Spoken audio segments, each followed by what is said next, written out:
Buenas tardes, começando mais uma live aqui no @JP Saraiva e o papo de hoje vai ser com um cara que conhece muito do nosso mercado esportivo, com o João Victor Cosso.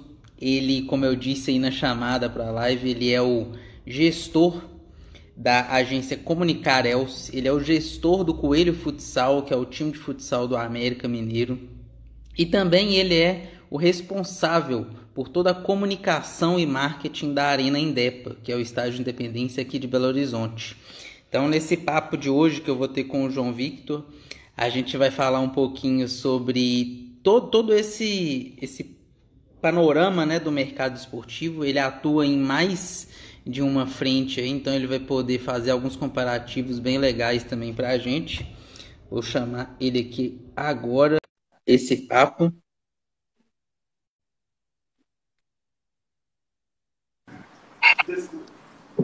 Fala, meu querido. Fala, JP, tranquilo? Tudo bom? Tudo tranquilo? Tudo beleza, tá me escutando bem?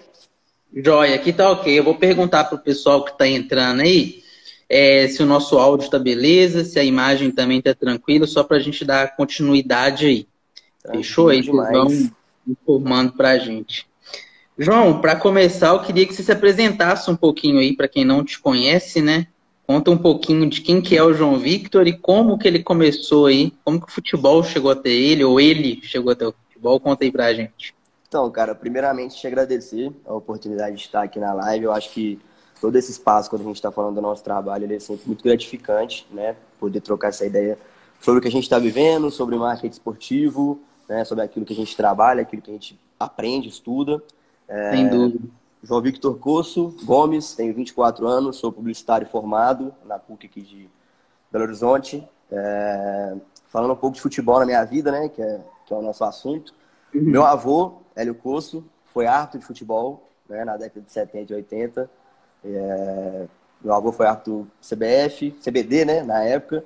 Depois CBF, Federação Goiana, FMF e, se eu não me engano, FPF também, de São Paulo. Então, o futebol entrou na minha vida antes mesmo de eu nascer e, infelizmente, eu não conheci o meu avô. Meu avô Sim. faleceu, minha mãe estava grávida, mas essa paixão pelo esporte e a vivência no esporte, ela vem do meu avô, da minha família. E a partir do ano de 2002, um tio meu, que é muito próximo de mim, ele trabalha na Federação Mineira.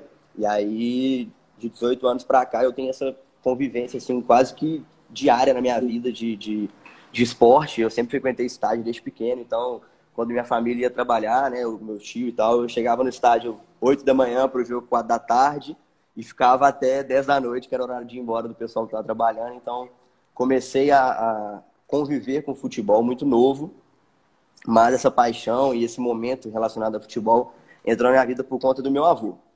Mas falando da parte profissional, como é que o futebol entrou na minha vida de maneira profissional, meu primeiro contato com algum trabalho que envolvesse futebol foi em 2017, com a gestão de futsal do time do Boa Esporte lá de Varginha. A gente teve um projeto aqui em BH.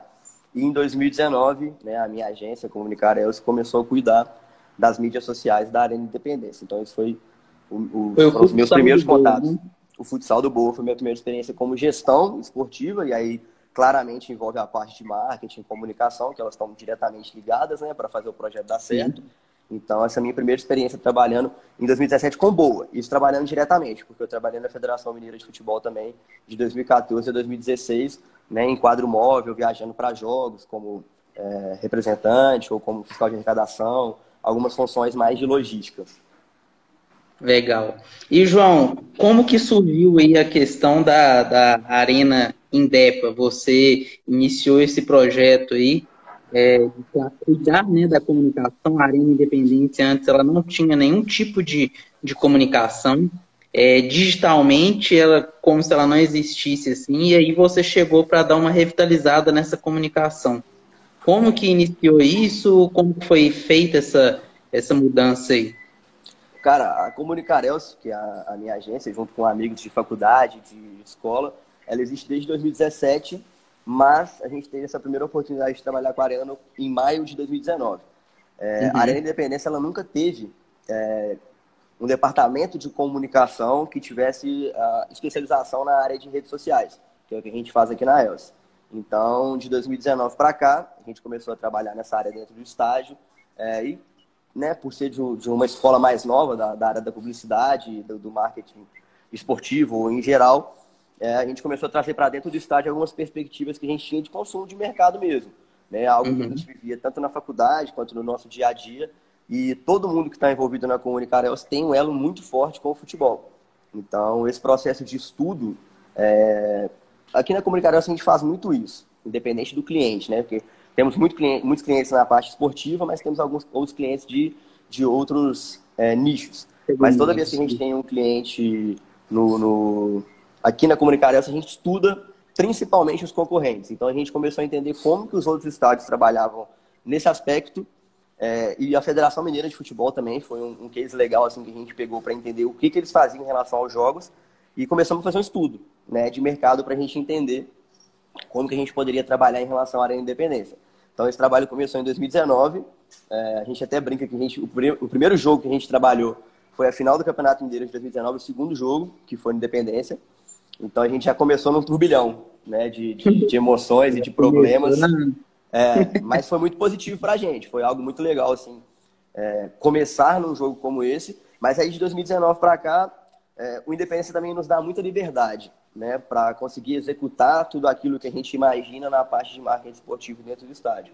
A gente tem essa liberdade, né, bem grande lá dentro. Eu acho que é por isso que dá tão certo, assim, nas perspectivas que a gente teve de um ano para cá. Sim. E a Comunicarelos, igual você disse aí, ela é uma agência que atende outros segmentos também, mas na entrada, né, eu já vou mesclar aí do Coelho Futsal. Então, a Comunicarelos é uma agência que atende tanto a Arena Independência quanto o Coelho Futsal. Sim. Só que no Coelho Futsal você tem uma participação um pouco diferente, porque você, além de ter a agência que cuida da comunicação, você também é gestor do Coelho Futsal, certo? Mais ou menos. Exatamente. Por aí. A questão da Comunicarelos com o Coelho Futsal, em 2018, quando eu estava no processo de reformulação do meu projeto do BOA, o América me procurou para implantar o projeto de futsal dentro do clube. O América tinha um objetivo, e ainda tem esse objetivo interno, que eu acho muito legal, que é de ter um representante por categoria, né? Buscar outros esportes como projeção em relação à torcida, em relação à expansão de marca mesmo, né, dentro do clube. E eu entrei na parte do futsal. O projeto interno já tinha futebol americano, futebol feminino. Bem forte, né, nos esportes especializados. Para quem não sabe, até no basquete, já foi vice-campeão brasileiro no jiu-jitsu, por exemplo. Tem várias modalidades aí que a América atuava que com o tempo foram se dispersando, acabando, né? E umas modalidades que a galera nem sabe que existem hoje, né? Até 2018, 2019, no meu primeiro contrato com a América tinha uma equipe de motocross. O América tem a equipe de hóquei, que joga lá em Contagem, que é foda, uma equipe muito legal. O futebol feminino, o futebol americano junto com o Locomotiva, e o futsal entrou em 2018, se eu não me engano, a gente entrou junto com o vôlei, que é lá de Montes Claros, que joga a Superliga. Então, a Comunicarelos tem um contrato de gestão de imagem com a América. A Comunicarelos faz a gestão da imagem América Futsal e eu entro como gestor do projeto, e aí já envolvendo a parte que eu vivi no BOA, que é a parte de gestão completa, logística, né, formação de elenco, comissão técnica, como se fosse na figura como se fosse um presidente, né? Os meninos brincam de presidente, mas é gestor a palavra, mas na figura de um presidente, assim, na equipe de futsal. Sim, isso é bem interessante. E, João, como que você consegue enxergar você que está do lado da agência, está do lado do clube, está do lado da arena? Você consegue ter uma visão bem 360 mesmo do que é o marketing esportivo, porque você transita por todas as áreas aí e ao mesmo tempo, não é uma época em um, outra época em outro. Onde que você acha que é mais complexo de atuar, principalmente na questão de patrocínio? Porque a gente sabe que para uma arena tem que ter o patrocínio, para um clube tem que ter, para tudo hoje em dia, se for na parte de esporte, você vai precisar. Onde você acha que é mais complexo, mais difícil de conseguir essas parcerias? Cara, com certeza a parte mais difícil da captação de patrocínio é no futsal, porque é uma categoria que é muito próxima ao futebol de campo, mas ela tem muitas divergências em relação à exposição. Então, por exemplo, o Campeonato Mineiro hoje de campo, que claramente é um campeonato muito menor do que o brasileiro, ele tem uma exposição muito grande de TV. O Campeonato Mineiro de futsal, ele não tem exposição nenhuma, de nenhuma plataforma de transmissão. Então, assim, quando a gente foi começar o projeto de futsal lá em 2018, a gente estava tendo um problema porque a gente tinha um projeto do zero, sabe? Eu não podia falar pro meu patrocinador, cara, eu ganhei X partidas ano passado, eu venci o Minas, eu conquistei tal coisa, isso não existia. Então, no primeiro momento, assim, e é claro, acredito que até hoje, né, as coisas estão mudando muito com a Sixtema. A Sixtema tem ajudado muito o Coelho Futsal em relação a isso. Mas, de longe, né, o desafio maior, assim, com certeza, é com o Coelho Futsal. Mas a Arena Independência, ela traz muitas dificuldades em relação ao patrocínio também. Apesar de que a Arena Independência, ela te disponibiliza um espaço físico muito grande, né, que é algo muito legal para permuta, né, para conversar com patrocinadores em relação à ativação. Você tem um poder de ativação muito maior na Arena Independência, pelo espaço físico que você disponibiliza para o seu patrocinador ou para o seu parceiro, mas também existem muitas dificuldades, porque trazer um patrocinador para dentro do estádio depende diretamente do fluxo de jogos que você tem lá dentro, do fluxo de eventos, e querendo ou não, o estádio tem um preço de mercado muito alto. Então, conversar com o patrocinador é muito complicado, porque normalmente grandes marcas já têm projetos destinados, entendeu? Até na própria Arena Independência, a gente já tem hoje a Brahma, a Autotruck, que são empresas muito grandes, mas é muito difícil achar outras empresas até que não concorram em mercado, né, na parte contratual para trazer para dentro do estádio.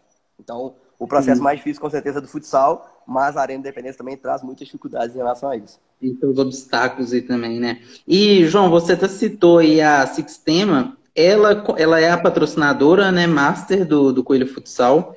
E como que ela se encaixa no projeto? Ela é uma agência também de comunicação? Ela é mais para a parte de tecnologia? Como que é que ela se encaixa aí no projeto? A Sixtema é o nosso patrocinador master do projeto do futsal. E a Sixtema, assim como a Comunicarel, se enxerga o futsal como um produto. E ela entende a importância desse produto, né, na gestão da parte de ativações, na parte de patrocinadores, né, além da parte da produção de uniformes, porque a Sixtema hoje tem uma marca de roupas, então ela mexe diretamente com a produção do nosso material esportivo. Então a Sixtema entrou como patrocinador master, só que diferente da Comunicarel, que tem um foco em gestão de redes sociais, a Sixtema tem um foco na parte comercial.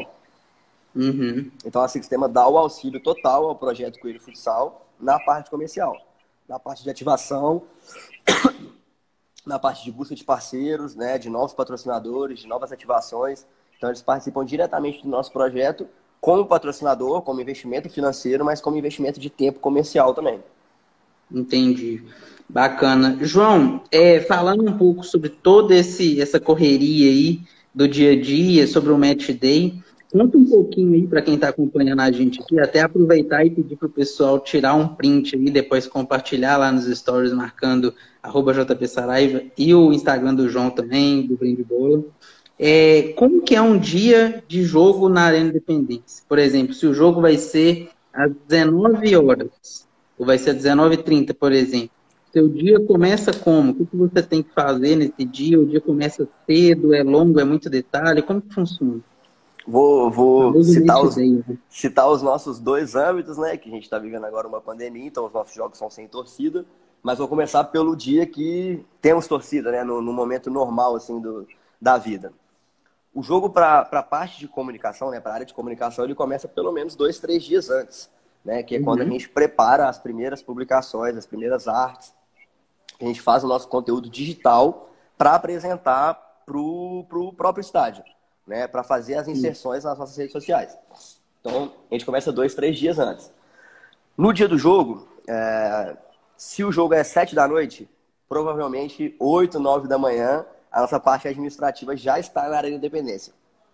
Então, a parte da administração, a nossa parte de logística, 8, 9 da manhã já está trabalhando, porque no dia do jogo temos várias funções em relação ao estádio. Então, por exemplo, a empresa que vai colocar as placas de publicidade do jogo, ela vai lá muito cedo. Então, ela tem que estar lá 9, 10 da manhã. A parte de operação de campo, que tem que fazer... depende do jogo, depende do clube.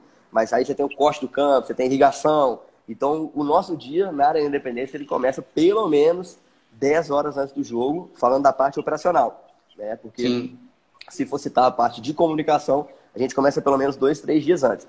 Agora, como a Comunicarel já adequou o trabalho em relação à Arena Independência, e querendo ou não, quando você vai acostumando dentro de um processo, ele fica menor, né? Porque você não tem tanto erro, né? Você sabe a hora que você tem que fazer certas coisas. Exato. Então, a gente consegue chegar um pouco mais tarde no estádio. Então, a Comunicarel chega na Arena Independência 2, 3 horas antes do jogo, porque a gente acompanha esse processo de chegada dos times, do anúncio da escalação, para depois começar o tempo real do jogo. Então, o nosso processo é: chegamos, sala da administração, acompanhamos toda a parte de chegada dos clubes, escalação, postagem. Na hora que começa o jogo, a gente desce para assistir o jogo mais de perto. O Yuri, que é o nosso fotógrafo, fica na arquibancada ou dentro do campo para fazer o tempo real também de fotos. Então, é um processo que no dia que nós temos torcida, acaba que é um processo mais complicado, porque nem sempre eu vou exercer só a minha função. Porque Sim. a gente sabe que quando está acontecendo... Dentro do mercado esportivo no geral. Não tem como você ficar ali, a minha função é só isso daqui, ponto. Exatamente, porque num dia que assim, o bicho está pegando mesmo na Arena Independência, né? Tivemos muitos jogos de Libertadores, Sul-Americana com 20 mil pessoas, eu não vou conseguir exercer só a minha função. Então eu tenho que ajudar a parte de logística, eu tenho que ajudar a parte de administração e lembrar também que eu tenho uma obrigação do tempo real, que é algo que a gente trouxe para o Instagram da Arena Independência, que antes não tinha. Mas falando do dia de jogo, né, com torcida, é assim que funciona o nosso trabalho. E aí depois do jogo também a gente senta, né, para fazer a edição das fotos, para preparar a legenda, para postar o nosso pós-jogo, logo após o término do jogo, e aí nós vamos para casa. Aí, se o jogo acabou 9 da noite, a gente sai de estágio 10h30, 11 horas, né? Agora, se o jogo é 9h30, a gente sai 2 da manhã, 1h30 da manhã, né? Isso aí depende muito do horário que começa o jogo. Como é tranquilinho trabalhar com futebol, né? Às vezes... O pessoal acha que é aquela vida de torcedor ali, né? Que chega, assiste, toma uma cerveja, depois vai embora. Não é muito assim quando você trabalha, né? Nesse nosso meio. A galera brinca comigo e fala assim, cara, não, é legal demais, você não paga ingresso, você tá dentro do estádio. Eu falei, cara, é legal, mas você tem que sair 5 horas depois, chegar 5 horas antes. Né? Exatamente, paga com a labuta. Mas falando da questão da pandemia, hoje a gente tem que seguir muitos processos internos, né, que envolvem a CBF, né, muitos protocolos. Então a gente chega na Arena Independência 2, 3 horas antes, mas a gente passa pela aferição de temperatura. A gente passa pelo cadastro da CBF, todo jogo tem um cadastro, né? A gente passa pelo cadastro de todos os jogos, listagem de todos os funcionários da Arena. Agora todos os jogos da CBF com protocolo de Covid-19, claro, obrigação de máscara, álcool em gel espalhado pelo estádio inteiro, e todo jogo tem um crachá do jogo. Então assim, se eu tenho meu crachá de funcionário da Arena Independência, se eu tiver sem o crachá do jogo, eu não tenho liberdade de acesso a outras áreas do estádio, né? Se eu não estiver seguindo exatamente o protocolo da CBF. E aí, querendo ou não, nesse tipo de jogo, como a gente não tem torcida, né, a maioria dos nossos trabalhos são feitos mesmo da sala da administração, até para a gente não ter essa movimentação dentro do estádio, que não é muito legal, para ter muitos contatos, né, para estar visitando algumas áreas. Então a gente faz o trabalho todo de dentro da sala da administração. Acabou o jogo, carro, casa, e aí já é mais tranquilo, porque a gente não vai pegar trânsito, que a gente não vai ter a saída da torcida, não vai ter aquela logística de entender como é que é a saída, que horas que eu posso sair, eu tenho que finalizar tal coisa. É um processo mais tranquilo, mas, sinceramente, pior. Porque eu prefiro muito mais quando o estádio está lotado, eu tenho muito mais trabalho, e eu saio lá tarde, é muito mais gratificante. Você nem vê a hora passar muitas vezes, né? Porque quando o estádio está vazio, com certeza é um jeito mais desanimador ali de trabalhar. Né? Com certeza, porque faz muita falta também, né? Não só a questão do público, mas o nosso quadro de funcionários é muito reduzido na pandemia. Então, muita gente que tinha a oportunidade de estar trabalhando em todos os dias de jogo não está tendo a oportunidade de estar trabalhando agora. E isso realmente faz falta para o nosso dia a dia, para as pessoas que a gente convivia. Eu falo até em questão de imprensa mesmo, né? Para os meninos que trabalham com fotografia, com reportagem. É muito diferente, né? Faz muita falta. Sim. João, quantas pessoas mais ou menos atuam, né? Porque essa é uma dúvida assim, que muita gente tem de um dia de jogo, é claro que vai depender muito do jogo, são jogos de Campeonato Mineiro, de Copa do Brasil, de Brasileiro, de Série A, B. Mas, por exemplo, quantas pessoas trabalham em um jogo de Série B, América e Paraná Clube, por exemplo, dentro da Arena Independência? Aí eu estou calculando agora, tá? Na pandemia, sem torcida, porque com certeza o número de funcionários aumenta quando tem torcida, Sim, porque aí sim. segurança, policiamento, muito mais profissionais, né, envolvidos.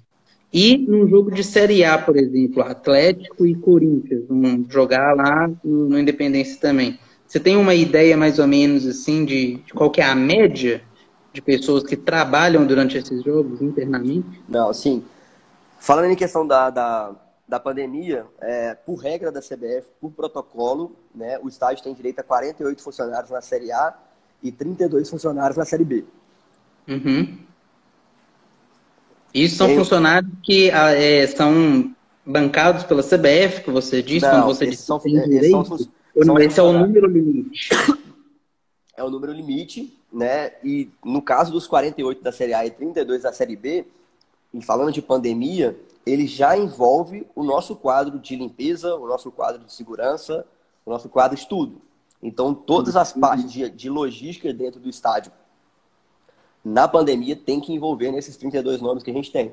Então, aí tem que entrar o pessoal da comunicação, tem que entrar o pessoal da segurança, o pessoal da limpeza, o pessoal da logística, o pessoal do campo. Então, na pandemia, temos 32 pessoas por jogo, né, na Série B e 48 pessoas na Série A. Falando de um jogo normal, na Arena Independência, o número de pessoas ele é diretamente ligado ao número de portões abertos. Assim como em qualquer estádio do Brasil, acredito eu, mas depende diretamente do número de portões abertos. Então, assim, falando de um jogo do América, que eu vou ter o portão talvez 3, 4 e 6, posso imaginar que a gente vai ter mais ou menos uns 150, cento e poucos funcionários, envolvendo toda a parte de steward, limpeza, administração, comunicação. Mas falando de um jogo para 20 mil pessoas, eu devo bater aí quase 500 funcionários, né? Juntando toda a parte Mas de segurança. esse número 48 e 32 você fala por portões, então como que seria feita Não, essa divisão? esse número 48 e 32 da CBF são todas as pessoas que trabalham no dia de jogo. Então, nessa listagem de 32 ou 48 da pandemia, entram os dois caras da comunicação que vão pro jogo, normalmente estou indo eu e o Yuri, entra a parte da administração, que são 3, 4 pessoas, entram seguranças, que a gente coloca um segurança na entrada do campo, a gente tem segurança na parte da imprensa, a gente tem segurança no portão de entrada. Então todo mundo entra nessa lista de 32 ou 48 pessoas. Entendi. É um número muito reduzido. É bem pequeno. Acho que até para os clubes agora está muito reduzido. Se não me engano, os clubes podem levar 40 pessoas por jogo na listagem da CBF. Isso contando jogadores. Contando os não atletas. é praticamente só jogador, então. Se você for contar ali se for para pensar time reserva e a comissão, acredito eu que o América, por exemplo, na Série B, está conseguindo levar 5 pessoas de staff. Acredito que 2, 3, muito pouca gente. É muito restrito mesmo. Esses jogos em meio à pandemia estão sendo uma experiência muito diferente para a gente. João, falando um pouquinho sobre patrocínio, voltando no patrocínio, muita gente também tem dúvida em relação à precificação de patrocínio. Você, como eu disse também no início, passa aí pelo clube, no caso de futsal, pela arena. Como que vocês fazem para precificar os patrocínios, tanto para a arena quanto para o Coelho Futsal? Porque precificar é uma coisa muito difícil, porque depende do mercado, depende da concorrência, depende do que você entrega, se você entrega algo a mais ou não. Mas, por exemplo, o Coelho Futsal, quando ele foi lançado, quando o futsal da América voltou, vocês não tinham muito parâmetro do que era entregue porque ele estava ressurgindo. A Arena da Independência também ela não tinha muito bem encaixado esse trabalho de patrocínio também, porque ela não tinha uma comunicação ativa. Como que você exerceu também? Cara, esse processo de precificação de patrocinadores, ele veio muito de estudo também, No futsal a gente teve um padrinho muito grande, que é o Cício, atleta da seleção brasileira, jogou muito tempo aqui no Minas também, ele ficou 3 anos aqui no Minas, foi campeão mundial de futsal, e ele é um cara que tem um acesso muito grande com os clubes do Brasil, com os dirigentes, com presidentes de clube, então foi um cara que ajudou muito a gente em relação a isso, né? Porque como a gente começou a fazer esse estudo, para entender quanto que eu poderia cobrar, por exemplo, cara, a Intel, que é um dos maiores times que o Brasil já viu de futsal, tá cobrando X de um patrocinador e o custo anual dele é Y. Cara, eu não tenho a exposição que esse cara tem. Então, como é que eu posso mensurar isso?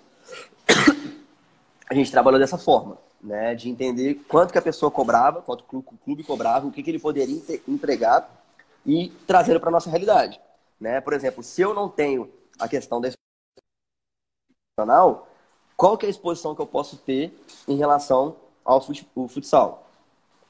Sim. Então, por exemplo... De acordo com a entrega também, né? Exatamente. Mas assim, falando do América, foi mais simples, né? Entre aspas, porque como entrega eu tinha um diferencial que outros clubes não têm. Você falou nele, acabou de entrar aí, ó.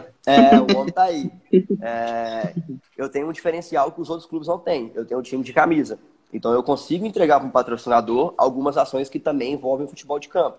Porque o futebol de campo ele dá o auxílio em relação ao futsal. Então assim, se eu fecho um patrocinador, eu vou ter um anúncio nas redes sociais do América. Então ela tem um alcance talvez maior do que qualquer clube de futsal, ou a maioria dos clubes de futsal. Então é um processo um pouco diferente.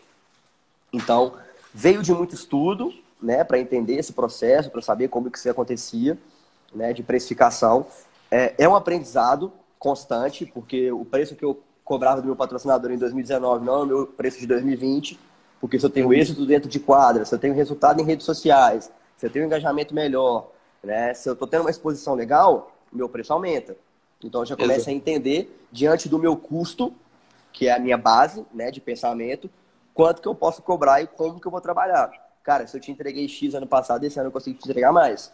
Porque o meu time está melhor, porque minha exposição está maior, entendeu? Então, é processual, né? Falando do América Futsal, a gente teve esse aprendizado, que o Cício nos auxiliou muito, né? Por ter esses contatos, por abrir portas para a gente.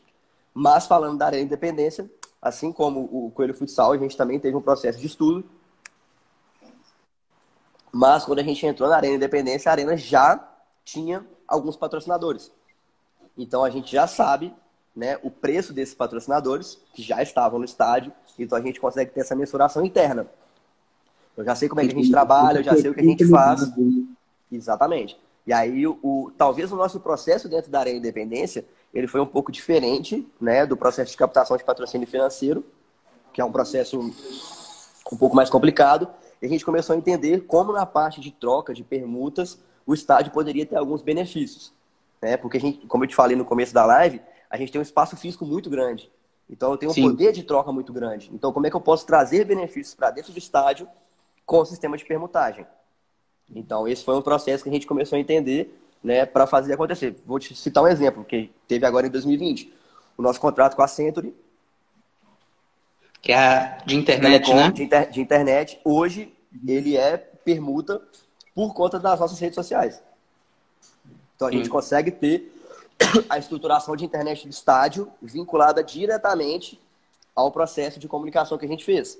Né? De trazer para dentro do estádio, é uma repercussão legal em redes sociais, uma exposição diferente, que envolve também o nosso placar, mas que conseguiu trazer um benefício para dentro do estádio. Mas todo esse processo de mensuração de preço, né, falando assim mais generalizado, ele passa por um processo de estudo, né, de entender o mercado, apesar de ser um mercado um pouco fechado. Conversando um pouco com algumas pessoas que envolvem o mercado e que trabalham no mercado, a gente consegue ter acesso a alguns números, a alguns processos e entender também o que é justo dentro da sua entrega e dentro do seu custo. Eu acho que esse é o principal fator. Não tem como, né, a gente fazer uma precificação sem ter realmente uma ideia do que é cobrado pelos outros clubes, o que as outras empresas pagam, porque você está ali naquele mercado. Então, o patrocínio, ele depende do mercado. Com certeza. Você não vai poder colocar um valor ali fora da sua realidade, de algo que você não entrega, e aí você vai pegar, igual você disse, pega empresas, outras marcas, outros clubes, diversas proporções e tamanhos, mas aí vai se ajustando ali onde que você encaixa, né? Eu entrego a metade disso, eu entrego 3 vezes mais disso, eu entrego mais ou menos a mesma coisa, e aí você vai precificando, né? Com certeza. O processo do América Futsal também, ele passou por uma virada de chave, né? Falando em relação à precificação, em relação à parte de mensuração de patrocínios, porque a gente teve um resultado legal dentro de quadra, né? Nos nossos primeiros momentos. Acredito até que inimaginável para um primeiro passo do nosso processo, assim, né? Em relação ao Minas, em relação a alguns processos que a gente viveu. E a gente teve um engajamento muito legal também, que foi um processo, assim, que aconteceu naturalmente por conta do Lucaneta, né, que foi um cara que procurou o nosso projeto, que entendeu que era algo positivo para ele também, a gente conseguiu ter essa dualidade no processo e que nos trouxe um retorno muito direto, né, porque veio um público diretamente ligado ao Lucareta, então é um público nichado. É um público do que futebol. Né? Exatamente, é um público que está totalmente ligado a talvez consumir o conteúdo ou consumir o produto de algum patrocinador que está querendo entrar no futebol. Então, né, ele trouxe pra gente um benefício muito grande em relação a isso. E é um cara também que entende a grandeza dele, entende o quão importante ele pode ser para o nosso projeto. E ele entende que isso é algo frutificante para ele também. Né, frutífero, né, para ele também. Que vai trazer um crescimento pessoal de estar envolvendo em uma marca também gigantesca, igual a da América. Que para ele é um processo muito positivo.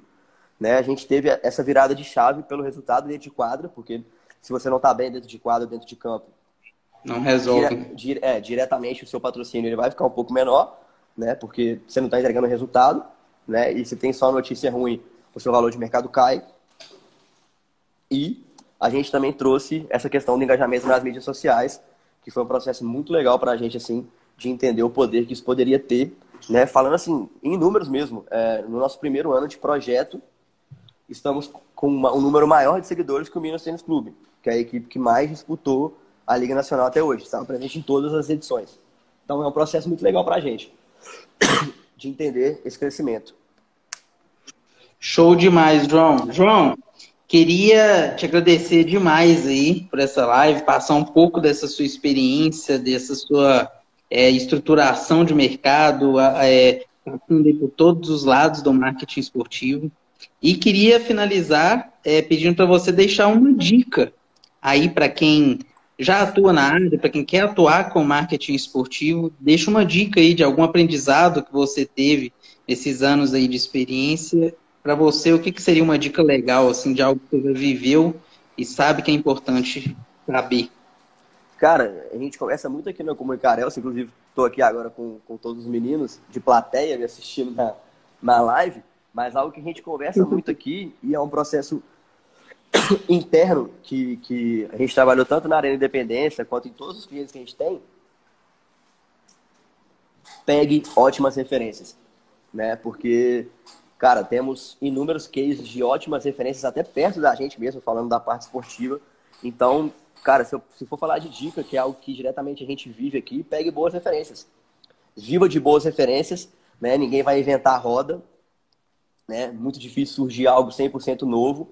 Então, pegue boas referências, né? Estude bem os clubes, estude bem a parte esportiva, né? A parte visual é muito importante, né? A parte visual do marketing esportivo, ela está diretamente ligada ao seu sucesso hoje, porque as redes sociais, elas te cobram muito essa parte visual. Então, na minha opinião, viva de boas referências, né? Porque temos inúmeros casos de boas referências perto da gente, né? A gente fala muito aqui em Minas Gerais, né, do case do próprio Atlético, que tem vivido um case muito legal em relação a redes sociais. Então, viva de boas referências, estude boas referências e aplique, né? Porque estudando... exatamente, porque você vai ter a oportunidade de aplicar algo que você está vendo que está dando certo. E aí você vai se moldando, porque nenhuma torcida conversa do mesmo jeito, nenhum público conversa do mesmo jeito, mas está dando certo de um lado, talvez se eu estruturar um pouquinho para o meu lado, eu vou conseguir fazer dar certo também. Basicamente é isso. O nosso mercado ele é um mercado que se renova bastante, mas ao mesmo tempo é muito conservador. Então, temos que pegar boas referências para fazer um trabalho bem feito. Valeu demais, João, te parabenizar todo mundo aí da Comunicarels, que tem feito esse trabalho fantástico aí. Sou fã mesmo do trabalho que vocês fazem. Já te disse isso uma vez, eu acho que foi, se eu não me engano, foi primeira vez que a gente conversou, eu te falei que a comunicação que vocês fazem, ela é bem melhor do que vários clubes aí da Série A, do Brasileirão. E isso mostra que não precisa de... que às vezes as pessoas ligam muito, tem que ter verba, tem que ter verba. Mas se tem que ter verba, por que que empresas com uma verba, uma receita menor, conseguem fazer um trabalho melhor? Então essa não pode ser disputa. Parabéns para você e para todos da equipe aí, fotografia, design, sensacional. Valeu demais aí por ter aceitado o convite. Cara, agradeço demais, JP. Né, o trabalho que você faz no Brand Bola também é muito massa e importante, porque em Minas Gerais temos poucas referências em relação ao marketing esportivo. Então, quem traz um trabalho diferente, igual você traz, de exposição, de crescimento, de conversar com profissionais e de lecionar em relação a isso também, é muito importante para o nosso nicho. Agradeço demais pelo convite, agradeço demais pelos elogios, né? Isso mostra que a gente está trilhando um caminho legal em relação ao marketing esportivo e tomara que a gente continue, né, trilhando esse caminho e evoluindo cada dia mais, né? Porque, assim como eu disse, as nossas referências também vão evoluindo. Então, a gente tem que evoluir junto com elas, né? Para trabalhar, para fazer algo melhor e sempre tentando executar, né? Cara, se você tem plataformas, tente executar dentro das suas plataformas, porque isso vira case e é o mais importante. Mas agradeço mais pelo espaço, pela live e por tudo que a gente está seguindo em relação ao marketing esportivo aqui. Valeu demais, João. Obrigadão. Valeu demais a todo mundo aí que acompanhou até agora. Vou colocar essa live aqui lá no YouTube do Brand Bola. Então, quem chegou atrasado aí, não se preocupe, vai estar lá 100% na íntegra lá para assistir depois. Valeu demais, pessoal. Valeu demais, João. Forte abraço. Valeu demais, JP. Um abraço. Obrigado.